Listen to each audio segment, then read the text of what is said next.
UFC, the world leader in MMA. Experience it on FS1. Las Vegas, Nevada, the obvious choice and the perfect setting to host one of the biggest combat sports weekends in history. And there's half of tomorrow's main event, former lightweight champion Frankie the Answer Edgar, now settled at 145 pounds. His quest to win 2 belts in as many weight classes hangs in the balance when he squares off with that man, Chad Money Mendes. The NCAA All-American wrestler can get it done on the mat or on his feet, scoring knockouts in 4 of his last 5 wins. His skill set will surely be put to the test in tomorrow's main event. Plus, another championship hangs in the balance in the co-main event. An Ultimate Fighter Season 22 champion will be crowned when Team McGregor rep Artem Lobov takes on the grappling whiz from Team Faber, Ryan Hall. Your fight weekend festivities begin right now on the Ultimate Fighter finale weigh-in right here on FS1.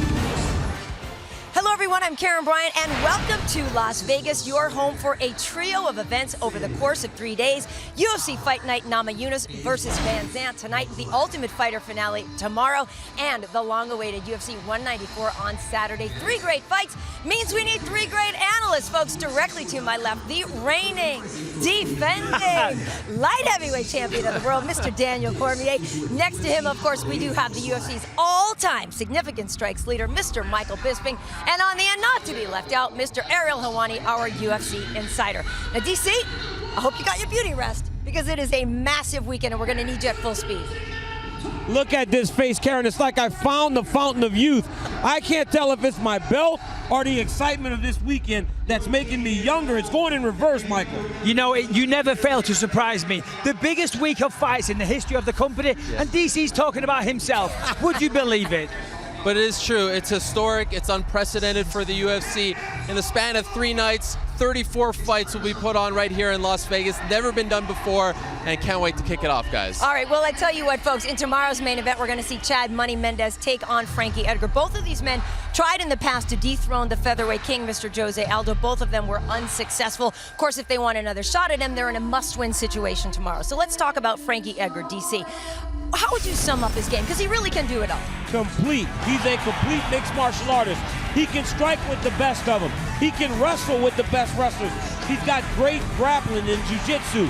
It's his footwork, his movement, his activity, and his cardio that carries him over 5 rounds against some of the best fighters in the world. Frankie Edgar is as good as they come, and you've seen it. That's why he's hung around the top of 2 divisions for so long.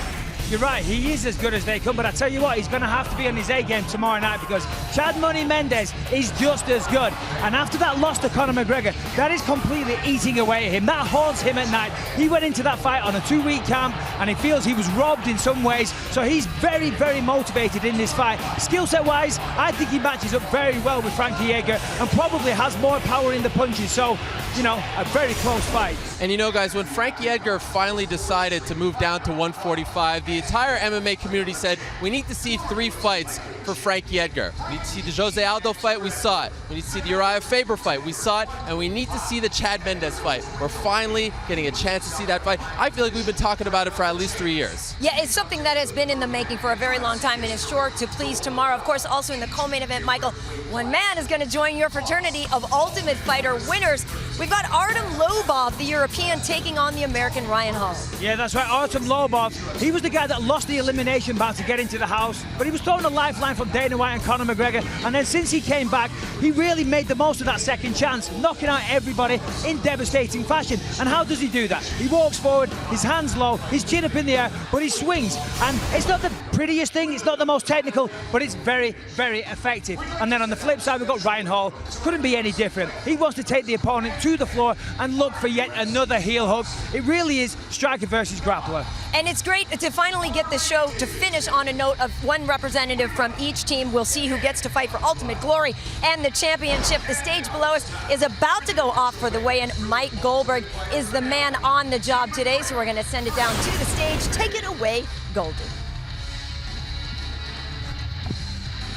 What's going on, Las Vegas?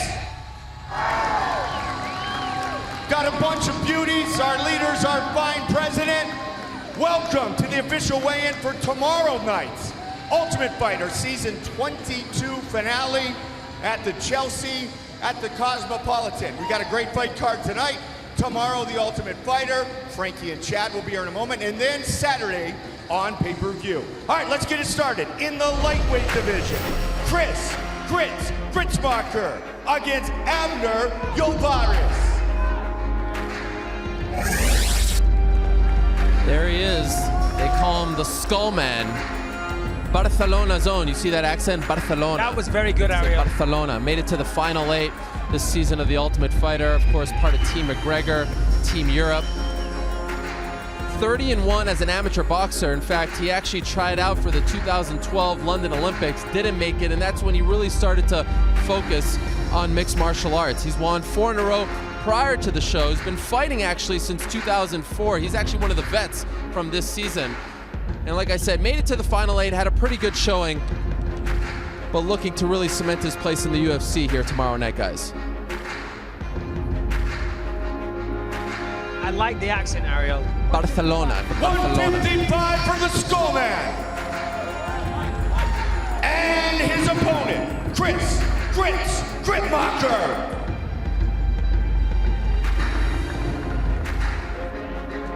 Tomorrow, UFC's 9 Days of Fury kicks off with one of the most anticipated fights of the year as former champion Frankie Edgar takes on Chad Mendes. The Ultimate Fighter finale tomorrow at 8 Eastern on FS1.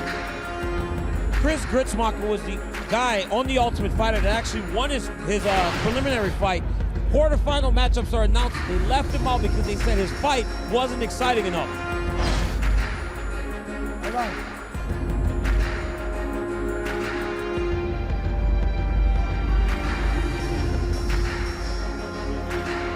156. 156 for Chris Gritzmacher. He trained at the MMA Gritzmacher. lab with Benson Henderson. Been there from the very beginning of his career. Gets another opportunity to make a statement tomorrow night on the Ultimate Fighter finale. Hasn't been very active though. Only 1 fight since June of 2012 outside of the show. But if he fought on the show, then he's been active, Ariel. Well, I'm just saying. I'm just saying. The lightweights get us started tomorrow. Next up in the flyweight division, Joby Sanchez fights Guion Herrera. First to the scale, Guion Herrera. Wednesday, the best analysts in the business break down everything from UFC 194 and talk to lightweight contender Donald Cowboy Cerrone before his championship bout next week. Catch UFC Tonight Wednesday at a special time at 6 p.m. Eastern, only on FS1. You know, Guion Herrera is a guy that had a very tough upbringing as a child, but he managed to turn his life around when he started professional mixed martial arts. Since he started, he's racked up an 8-1 record, and 6 of them have come by way of submission. So, let's take a look at the weight. 125 for Herrera. I think it's fair to say he's not going to be getting his old job at Dunkin' Donuts anytime soon. Also taking this fight on very short notice. Here's Joby Sanchez, guys. You know, Joby Sanchez, when he was around 10, 11 years old, he walked up to a young boxer in Albuquerque, New Mexico and said, "Can I have your autograph? I'm a big fan of yours." That young boxer, Holly Holm. He asked her for an autograph once again when she returned to Albuquerque as UFC Bantamweight champion. Of course, trains at Jackson Winklejohn. They are so very high on this guy. He was sleeping in the dorms for a while there at Jackson Wink. Said, "I had to get out of there." Moved in with his parents, but recently his dad said, "Look, you can stay for this fight camp, but after this fight camp, you ain't got to go home, but you got to get the heck out of here."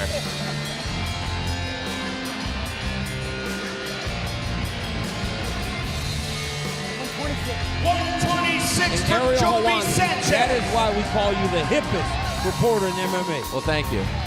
1-1 in the UFC. Like I said, Brandon Gibson is very high on this young man. Hasn't fought since January and lost his debut on short notice. Excited to see him fight again. Tomorrow on FS1, Sanchez and Herrera. Next up in the welterweight division, Ryan LeClaire fights Mike Pierce. UFC veteran Mike Pierce. Sunday, 2 historic rivals collide when Syracuse takes on St. John's at Madison Square Garden. Coverage begins at noon Eastern, only on FS1.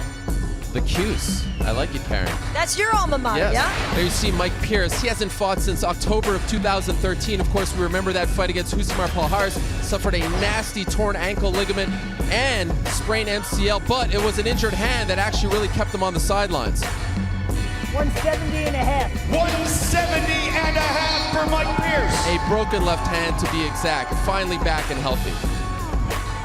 And his opponent, Ryan LaFleur.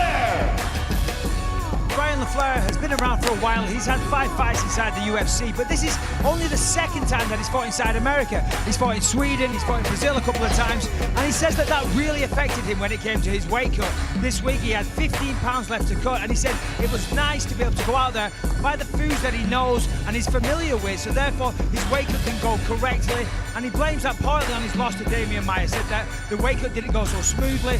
You know, 15 pounds is a lot to cut, and let's see if he did it right here. Hold on, bro. Put your hands down for a second. Looking close. 171. 171 for Ryan He also LaFleur. fought Damian Maia, so there you go. There you go. That is the thing that we're fighting around the world. Of course, you're not familiar with the foods, you're sleeping in hotels, and you haven't got those home comforts. So nice to see him back home on home soil. Hard to turn down feijoada, Michael.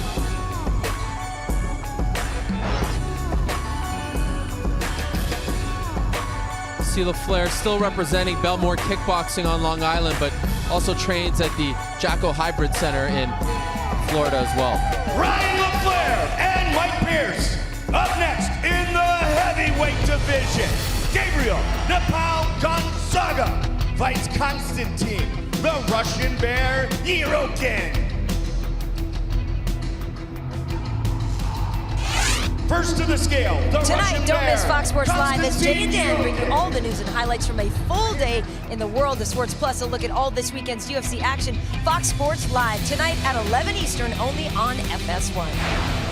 Apart from his last fight, all of Konstantin Yirokin's fights have ended in a knockout, and it's no surprise when you take a look at this guy and you see the way that he's built.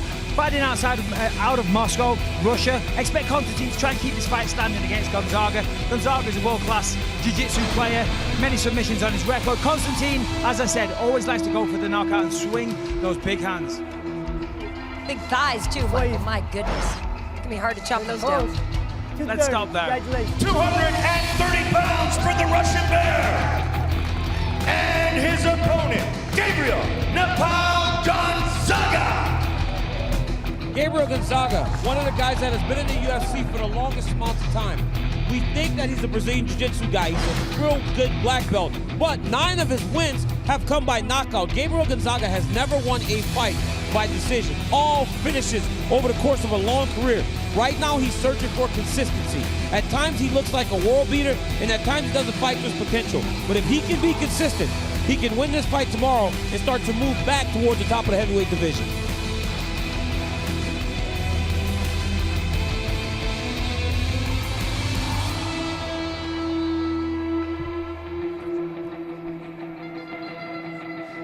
$263 for Gabriel Gonzaga. And of course, let's not forget that unforgettable knockout against Mirko Krokop, the one that really put him on the map. Consensus knockout of the year and earned him a UFC title fight. Our featured matchup on FS1 tomorrow, the preliminary heavyweight fight. Now to the main card. We start in the lightweight division. Julian Erosa fighting Machin Fulsik. First to the scale, the Polish Zombie. Tomorrow, UFC's 9 Days of Fury kicks off with one of the most anticipated fights of the year as former champion Frankie Edgar takes on Chad Mendes. The Ultimate Fighter finale tomorrow at 8 Eastern on FS1. As we just heard from Mike Goldberg, Łazosik calls himself the Polish Zombie, and that's not because of his suntan or the lack of sun in Poland. That's because of his fighting style. If you look this guy up on YouTube, you see the way he fights. He walks forward, and sometimes he takes a beating, but he's always in the fight, and just when it looks like the fight's over, he'll pull out a submission or a knockout, whatever it may be. So I think it's a perfect nickname for this young man. 155. 155 for the Polish Zombie. And his opponent, Julian Juicy J. Erosa. There he is, the Clown Prince of Team Faber on this season's Ultimate Fighter. In fact, this is a matchup between two guys who made it to the semifinals. Both stumbled, didn't get to the finals, but here they are fighting in the Ultimate Fighter finale. He's the pride of Yakima, Washington. He's been doing this since 2007. He was a skateboarder and just walked into a gym. Said, let's do some MMA. 155. 155 for Julian Erosa. Has won 4 in a row outside of the show. Two of the better competitors on this season of the Ultimate Fighter. These two men will get a start on the main card tomorrow on FS1. Next up, in the featherweight division, Tatsui Kayajiri fights Jason Knight.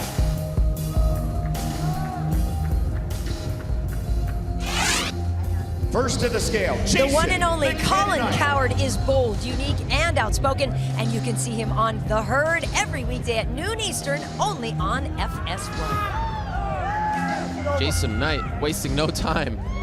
No clothes, nothing. 2 weeks ago, wasn't even in the UFC. 145 for Jason Knight. Taking this fight on less than 2 And weeks' his notice, a opponent, protege the of Alan crusher, Belcher's. Tatsui Kawajiri. I like Jason Knight because he didn't allow Ariel to do a pop-up. Yeah, Let's what get the to heck? Kawajiri. Kawajiri walked into the Tokyo Dome in 1997, bought the cheapest ticket he could afford to watch a kickboxing match. 3 years later, 2000, he was a professional fighter. So since then, 15 years, fought in Strikeforce, fought in Pride. Now he's in the UFC. Now he's taking selfies. Yeah. He's taking selfies now. He's got a man bun too. He's got a man bun. The guy is what he is. He is personifies veteran. He's been around for so long, and as a Japanese fighter, a lot of times the guys struggle as they come to the UFC. He's done really well for himself. Has a chance to move to 3-1 inside of the octagon tomorrow night. Taking a sweet time, giving you a lot of airtime. Jason Knight. You know Ariel will tweet that pop-up later, won't he? Yes, 100%.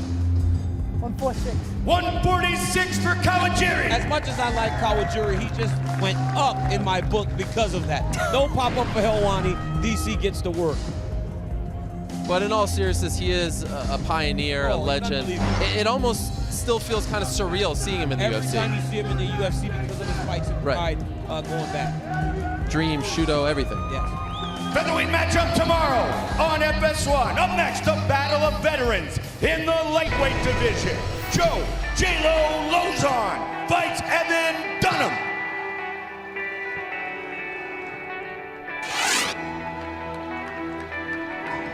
There he is, Evan Dunham, longtime veteran of the UFC's lightweight division, 15-fight veteran, been doing this for quite some time, and he really has fought a who's who in this division. Rafael Dos Anjos, Sean Shirk, Efren Escudero, Nick Lentz, TJ Grant, Gleison Tebow, Donald Cerrone, Edson Barbosa, Pearson. The list goes on and on with this guy, and still around. Black belt under Robert Drysdale as well, got that last year. 156. 156 for Evan Dunham. And his opponent, the bonus king, Joe J-Lo Lozon. As most of you will probably know, Lozon has more of the night bonuses than any other fighter. And how does he get those? Well, he takes risks, but he takes calculated risks. He said that if he goes for a submission in the gym and he's tried it 6,000 times and he hit that 4,000 times, that means that's a pretty high success rate. So he goes for that in the fight. He says that champions are made in the off-season, which I thought was a fantastic quote, and I couldn't agree with that more. 5.5. 155.5 Would you for say Joe top Lozon. 5 in terms of excitable fighters to watch? Well, he said this week another great thing. He said, I want to be a part of fights that people want to see. And of course, that is what you want to be a part of. You don't just want to win fights, you want to win. He's never been want in to a- win in exciting style. Never been in a boring fight, Joe Lozon. This And is that's his why he's the 20th bonus appearance, master. by the way. 20 appearances. Veterans collide. Joe Lozon and Evan Dunham. We stay in the lightweight division. Edson Barbosa fights Ultimate Fighter winner Tony El Cucuy Ferguson. Sometimes when you start MMA, you go into amateur competition, and then your coaches tell you, okay, you're ready. Tony Ferguson had one amateur fight because it only lasted 22 seconds. He said, okay, maybe I'll be good at this. Turned pro, now he's won the Ultimate Fighter. He's won 6 in a row in the deepest division in the UFC. I saw him in the back, and I go, Tony, have you done anything different? He goes, I'm always doing things different. He goes, I will never fight the same as I did before, even if I had my best performance to date.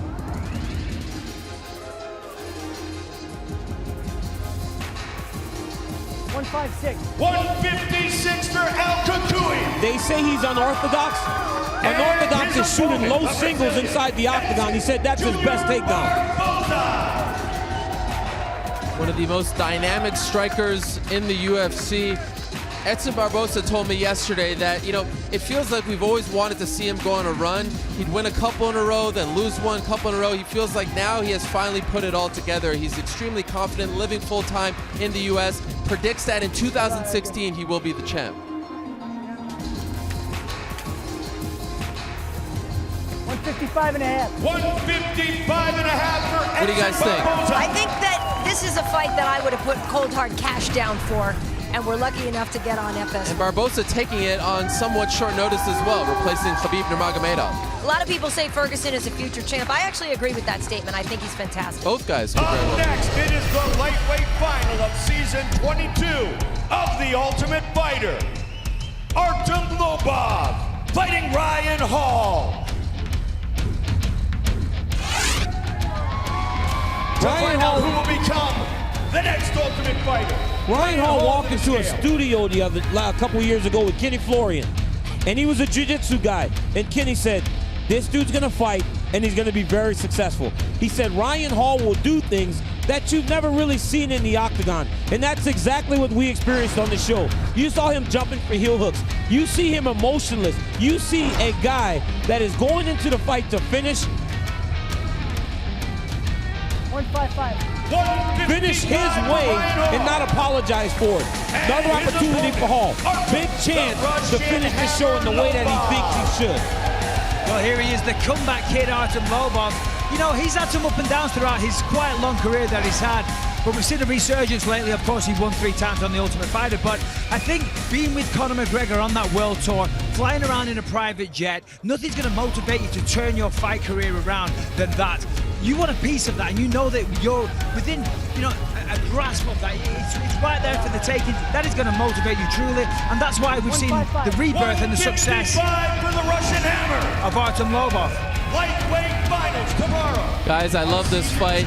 I gotta go. It has been your pleasure. I'm going to get some interviews. I'll talk to you later. Not many guys knocked 3 in a row on The Ultimate Fighter. Michael Bisping's one, though. I was just about to say, I do know one. Will compete tomorrow night in our main event of the evening. Chad Mendes took a world championship fight on 2 weeks' notice. There was a huge opportunity. I wasn't going to turn it down. This is MMA. Anything could have happened. We saw him getting the best of Conor McGregor until he ran out of gas. You know, I felt like I was completely dominated, and I feel like that just opened a lot of people's eyes. There was a ton of Irish fans. Going into that fight, they're like, oh, he's gonna murder him. The first round and a half, all those guys were like, man, this is gonna be a tough fight for Conor.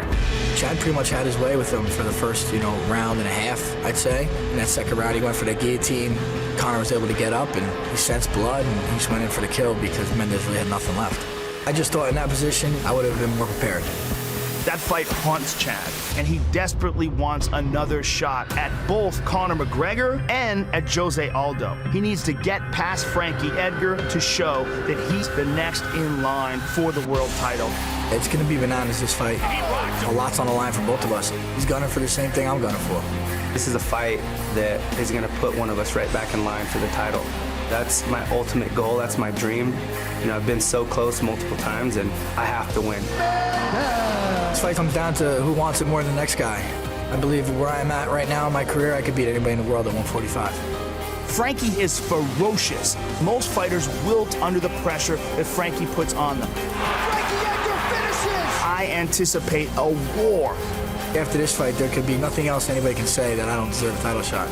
I'm looking to get in there and knock Frankie out. We know he can take a punch. We've seen it with Maynard, but I know Maynard doesn't hit as hard as I do. We're going to see a great fight. The closer I get, the more hungry I'm getting. So I'm going to make sure that I go in there and do everything I can to get my hand raised. This is a huge fight. This is a fight that everybody's been wanting to see. And this is a fight that I've wanted for a long time, and I'm so pumped for it to finally be here.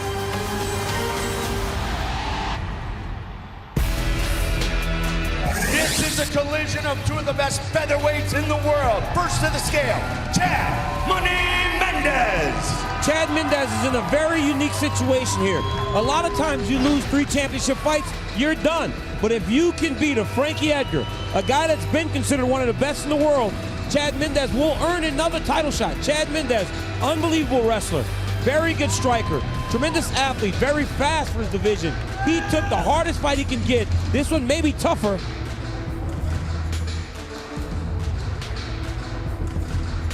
146. 146. This one may be tougher than the last one, so it tells you his mentality as he goes forward in his career. And the thing is, of course, we know they can't put an asterisk on the record with the fight with Conor being on short notice. That still bothers me. It does.